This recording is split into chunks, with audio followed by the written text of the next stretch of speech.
सुल्तान ज़ैद बिन अन-नहयान UAE के हुक्मरान थे।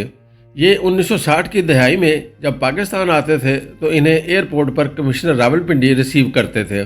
सुर्खकालीन हबीब बैंक के मैनेजर अपने घर से लाते थे। इन्हें इंटरकॉन्टिनेंटल होटल में ठहराया जाता था और अयूब खान की काबीना के वज़रा बड़ी मुश्किल से इनसे मुलाकात के लिए राज़ी होते थे। जुल्फ़कार अली भुट्टो के ज़माने में दुबई में तामीराती सरगर्मियाँ शुरू हुई। अन-नहयान फैमिली ने बड़ी मुश्किल से पाकिस्तानी हुकूमत को अपने कारीगर यूएई भिजवाने के लिए रजामंद किया। हम कहा करते थे हमारे लोग यूरोप और अमेरिका के लेवल के हैं, हम उन्हें मरने के लिए सहरा में कैसे छोड़ दें। और 1985 में एमिरेट्स एयरलाइन शुरू हुई। उस वक्त आज की बड़ी एयरलाइन के पास जहाज़ थे, पायलट्स थे और ना मेज़बान अमला। पाकिस्तान ने उस वक्त PIA के 3 जहाज़ अमले समेत एमिरेट्स एयरलाइन को किराए पर दिए थे। एमिरेट्स का कोड EK है। इस कोड में E एमिरेट्स और K कराची की नुमाइंदगी करता है। लेकिन आज क्या सूरत हाल है? आज एमिरेट्स 271 जहाज़ों और हफ्ते में 3600 फ़्लाइट्स के साथ दुनिया की 12वीं बड़ी एयरलाइन है, जबकि 1985 में एमिरेट्स को जहाज़ देने वाली PIA यूरोप और अमेरिका के ऊपर से नहीं गुजर सकती। दूसरा, दुबई इस वक्त तरक्की, अमन और लिविंग स्टैंडर्ड में यूरोप और अमेरिका को पीछे छोड़ चुका है। आपको दुबई में पूरी दुनिया के बिजनेसमैन, सरमायाकार और सेलिब्रिटीज़ मिलते हैं। हमने UAE से $2 बिलियन कर्ज ले रखा है। हमारे हर वज़ीर आज़म इस कर्ज में तोसी के लिए दुबई जाते हैं, सुल्तान की मिन्नत करते हैं और सुल्तान हमें मशवरा देते हैं, मेरे भाई अल्लाह ताला ने आपको हाथ पांव दे रखे हैं, कमा कर खाओ, भीख क्यों मांगते हो। और हम हाथ जोड़कर वादा करते हैं हम आपको बहुत जल्द अपने पाँव पर खड़ा होकर दिखाएंगे। लेकिन पाकिस्तान आकर ये वादा भूल जाते हैं। ये बेइज्जती और हजीमत का एक लेवल था। हमारा ख्याल था ये लेवल आखिरी होगा, लेकिन जब पिछले साल सऊदी अरब और UAE से ये खबरें आने लगी हमारे भिखारियों ने अरब मुल्कों पर जलगार कर दी है, तो पता चला कि बेइज्जती के अभी मज़ीद मौके भी मौजूद हैं। पाकिस्तानी भिखारी एजेंट्स के ज़रिए जाली कागजात पर वीज़े लगवाते हैं, UAE और सऊदी अरब जाते हैं और साल 6 महीने का सीज़न लगाकर वापस आते हैं, खूब अय्याशी करते हैं और फिर दोबारा भीख के लिए जहाज़ पर सवार हो जाते हैं। सऊदी अरब और UAE में गदागरी जुर्म है। पुलिस ने उन्हें गिरफ्तार करना शुरू किया तो पाकिस्तानी भिखारियों से उनकी जेलें भर गईं। सऊदी अरब और UAE ने यह मसला पाकिस्तान के सामने उठाया। हम इसे लेकर मुख्तलिफ कमेटियों में फिरते रहे और इस दौरान भिखारियों की तादाद 3-4 गुना हो गई। यहाँ तक कि दुबई ने पाकिस्तान के वीज़ों पर पाबंदी लगा दी और सऊदी अरब ने वीज़े सख्त कर दिए। दुबई पिछले 6 माह से किसी पाकिस्तानी को वीज़े नहीं दे रहा। हमारे फेडरल सेक्रेटरीज तक के वीज़े रिजेक्ट हो चुके हैं।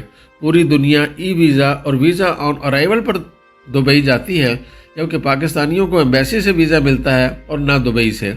हमारे अरबपति बिजनेसमैनों को भी इनकार हो रहा है। दुबई अब सिर्फ मियाँ बीवी को वीज़े देता है और उन दोनों को इकट्ठा सफ़र करना पड़ता है। ये अगर अलग अलग सफ़र करें तो उन्हें डिपोर्ट और झूठा डिक्लेयर कर दिया जाता है, जिसके बाद ये अगले वीज़े के लिए नाअहल हो जाते हैं। दुबई हुकूमत का ख्याल था पाकिस्तान इन पाबंदियों पर उनसे रब्ता करेगा, नए SOPs बनाएगा और भिखारियों के सफ़र पर पाबंदी लगाएगा, जिसके बाद पाकिस्तानियों के वीज़े दोबारा शुरू हो जाएंगे। लेकिन हम 24 घंटे इमरान खान के साथ मसरूफ़ रहते हैं। चुनाचे हमारे पास दुबई और सऊदी अरब के भिखारियों के लिए वक्त नहीं था और यूं ये मसला मज़ीद उलझ गया। यहाँ तक कि 14 अक्टूबर को दुबई ने पाकिस्तान के 24 शहरों को ब्लैक लिस्ट कर दिया। ये अब इन 24 शहरों के लोगों को वीज़े नहीं देगा। इन शहरों में एबटाबाद, अटक, बाजौड़, चकवाल, डेरा गाजी खां, डेरा इस्माइल खां, हंगू, हंजा, कसूर, खुशाब, कोटली, कोहाट, करम एजेंसी, लाड़काना, नवाबशाह, महमद एजेंसी, मुजफ्फरगढ़, पारा चिनार, कोयटा, साहिवाल, सरगोदा, शेखुपुरा, सकर्दू और सखर शामिल हैं। इन शहरों को एजेंटों, वीज़ों के गलत इस्तेमाल और जालसाजी की वजह से ब्लैक लिस्ट किया गया। इस तरह UAE पहला मुल्क बन गया जिसने हमारे शहरों को बाकायदा ब्लैक लिस्ट कर दिया है और अब इन शहरों के लोगों को दुबई का किसी भी किस्म का वीज़ा नहीं मिल सकता।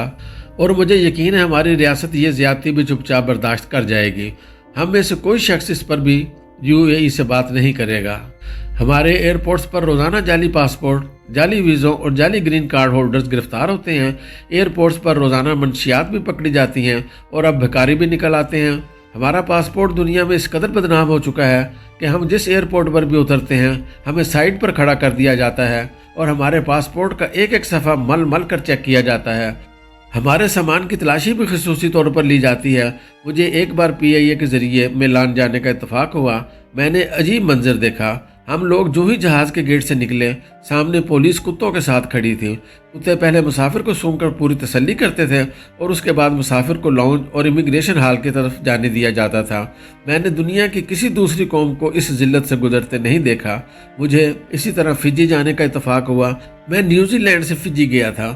میں فلائٹ میں واحد پاکستانی تھا۔ فجی امیگریشن نے کسی مسافر کو نہیں روکا۔ لوگ کاؤنٹر پر جاتے تھے، پاسپورٹ دکھاتے تھے اور 3 سیکنڈ میں نکل جاتے تھے، جبکہ مجھے روک لیا گیا اور 2 گھنٹے انٹرویو کیا گیا۔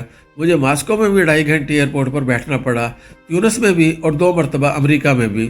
میرے ساتھ یہ واقعات اتنی مرتبہ ہو چکے ہیں کہ میں اب ان کا عادی ہو چکا ہوں۔ میں کاؤنٹر پر جاتا ہوں اور ان سے سیدھا پوچھ لیتا ہوں، مجھے آپ کے پاس کتنی دیر بیٹھنا ہے اور کہاں بیٹھنا ہے۔ میں بعض اوقات ان سے کافی بھی مانگ لیتا ہوں اور یہ سن کر عموماً امیگریشن آفیسرز کی ہنسی نکل جاتی ہے۔ اور یہ اس شخص کی صورتحال ہے جو 118 ملک گھوم چکا ہے اور اس کے پاسپورٹ پر مہر لگانے کی جگہ نہیں ہوتی۔ آپ باقی پاکستانیوں کی صورتحال کا اندازہ خود کر لیجئے۔ ہمارے 2 ایشوز ہیں، ایک دنیا بھر میں ہمارے ساتھ یہ سلوک ہو رہا ہے اور دوسرا ہمیں اس پر شرم بھی نہیں آتی۔ یہ دوسرا ایشو پہلے ایشو سے زیادہ خوفناک ہے۔ ہم اگر واقعی ملک کو بدلنا چاہتے ہیں تو پھر ہمیں شرم سے سٹارٹ لینا ہوگا۔ ہمیں پہلے شرم آنی چاہیے۔ آپ یقین کریں، ہمیں جس دن شرم آ جائے گی ہم اس دن چیزوں کو ٹھیک کرنا شروع کر دیں گے۔ مثلاً ہم ویزوں کا مسئلہ بڑی آسانی سے حل کر سکتے ہیں۔ حکومت کو چاہیے یہ نادرا میں ایک ویزا کوالیفیکیشن سیکشن بنا دے۔ نادرا کے پاس پورے ملک کا ڈیٹا موجود ہے۔ یہ اس ڈیٹے کی بنیاد پر بیرون ملک سفر کی 5 کیٹیگریز بنا دے۔ یہ کیٹیگریز تعلیم، عمر، فائنینشیل سٹیٹس، ٹیکس، پراپرٹی اور ٹریول کی بنیاد پر بنائی جائیں اور مسافروں کو 1 سے لے کر 5 تک سٹار دے دیے جائیں۔ پاکستان کا جو بھی شہری کسی ملک کا ویزا اپلائی کرے اس کے لیے لازم ہو وہ پاسپورٹ، شناختی کارڈ اور فیملی سرٹیفکیٹ کے ساتھ ساتھ انٹرنیشنل ٹریول کوالیفیکیشن سرٹیفکیٹ بھی جمع کرائے۔ سفارت خانے دوسرے ڈاکومنٹس کے ساتھ نادرا سے یہ سرٹیفکیٹ بھی تصدیق کرا لیں اور اس کے بعد پاکستانیوں کو ویزے جاری کر دیں۔ اس سے ویزا ریجیکشن کے کیسز میں بھی کمی آ جائے گی اور پاکستان کی بدنامی بھی نہیں ہوگی۔ ملازمت کے لیے بیرون ملک جانے والے ہنرمندوں کے لیے بھی یہ سرٹیفکیٹ لازم ہونا چاہیے۔ نوجوان نے تعلیم کہاں سے حاصل کی، پروفیشنل تربیت یا تعلیم کہاں سے لی اور اپنے شعبے یا پیشے میں اس کی اہلیت کا معیار کیا ہے، یہ تصدیق بھی نادرا کے ذریعے ہونی چاہیے۔ میڈیکل سرٹیفکیٹ اور پولیس ویریفیکیشن سرٹیفکیٹ بھی نادرا سے جاری ہونے چاہیے۔ اس سے 2 فائدے ہوں گے۔ مسافروں کو ایک ونڈو پر سب کچھ مل جائے گا، انہیں مختلف دفتروں میں دھکے نہیں کھانے پڑیں گے، اور دوسرا سفارت خانوں کو بھی کاغذات کی تصدیق کے لیے 10-20 دفتروں سے رابطہ نہیں کرنا پڑے گا۔ گاڑیوں، مسافر اور سفارت خانے دونوں کا وقت اور وسائل بچ جائیں گے۔ میری درخواست ہے حکومت پہلی مرتبہ سفر کرنے والے مسافروں کے لیے چھوٹی چھوٹی ویڈیوز بھی بنوائے۔ ان ویڈیوز میں پاسپورٹ سے لے کر ٹکٹ تک، ایئرپورٹ میں داخلے سے لے کر جہاز کے ٹوائلٹ کے استعمال تک اور دوسرے ملک کی امیگریشن سے لے کر سامان لینے تک ساری معلومات ہوں۔ یہ ویڈیوز بیرون ملک سفر کرنے والے تمام مسافروں کے لیے لازم ہوں۔ اس سے سفر میں بھی سہولت ہوگی اور پاکستان کا امیج بھی پوری دنیا میں بہتر ہو جائے گا۔ پاکستان حقیقتاً ایک شاندار ملک ہے، لیکن ہم نے بدقسمتی سے اس کا امیج برباد کر دیا ہے۔ ہم اب بھی چند قدم اٹھا کر اس کا امیج بہتر بنا سکتے ہیں۔ میرا خیال ہے احسن اقبال یہ کام آسانی سے کر سکتے ہیں۔